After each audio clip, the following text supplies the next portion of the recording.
another way until finally the Supreme Court decided to keep Title 42 in force temporarily until they hear some legal arguments about the case itself.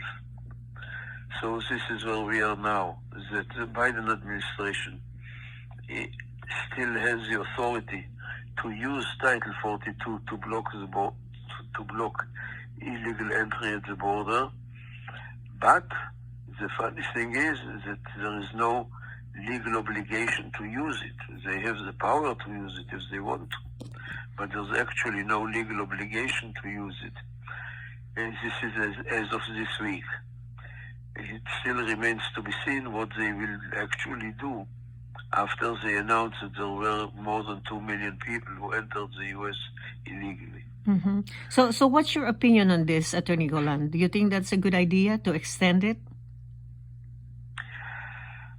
Look, I think that the immigration law requires a reform because the use that Mr. Trump made of Title 42 was really dishonest. Title 42 has to do with health or medical emergency, not with immigration emergencies. And Mr. Trump used it for immigration emergencies. So the problem is that he made a dishonest use of a good law. Mr. Biden doesn't want to do dishonest use of this law, of the public health law. But on the other hand, he doesn't have any other tool how to block illegal immigration. And there is a dilemma. How do you block millions and millions of people who are trying to enter illegally the United States at a time when Congress refuses to make any reform or amendments to the immigration law? Mm-hmm. It's interesting, Attorney Golan, that I remember for so many years, people in Congress, in the Senate, have always been talking about comprehensive immigration reform. And I know that you always favored that. Why is the delay? What's wrong? They could not agree or have a bipartisan support for it? A comprehensive immigration reform requires actually two parts. Part one is to give the government efficient ways how to block illegal immigration. And part two is to legalize the millions of people who have been living and working in the United States illegally for so many years. And since the Congress is composed of almost equal parts by Republican and Democrats, one part is willing to do only blocking the border. The Republicans are willing to do only blocking the border, and the Democrats are not willing to block the border without legalizing the millions who are already in the United States. So unless they can find a way to agree on doing both things at the same time, there will be no immigration reform. Mm-hmm.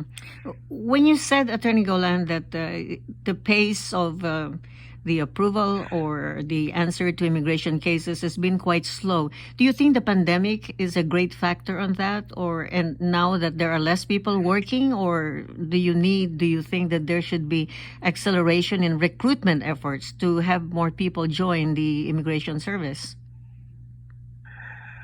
The pandemic was a factor 2 years ago or a year ago, but it should not be a factor now.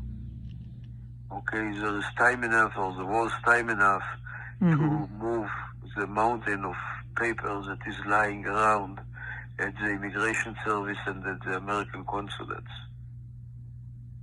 Mm-hmm. And so, what could be the reason behind this pace, the very slow pace, do you think, Attorney Golan?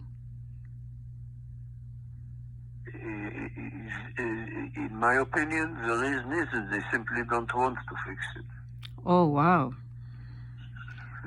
That's unfortunate because I understand the immigration office processes so many thousands of applications, perhaps each day, and they probably is a huge backlog. So they probably need a lot more people to work on this, correct? And since it takes time to be able to recruit and interview people, I guess I'm just trying to explain that perhaps they're doing their best. You are very kind. You're very generous and very kind. Yes, but you, of course, experience this. Would you say that this is the slowest compared to the previous years? And maybe not the slowest, but it is certainly the second slowest. Uh-huh. Mm-hmm. That's really very sad to know. And so, of the cases that are submitted to them, and in your experience, Attorney Golan, which of the cases are approved not immediately but takes a shorter process? The shortest process, actually the most, I'd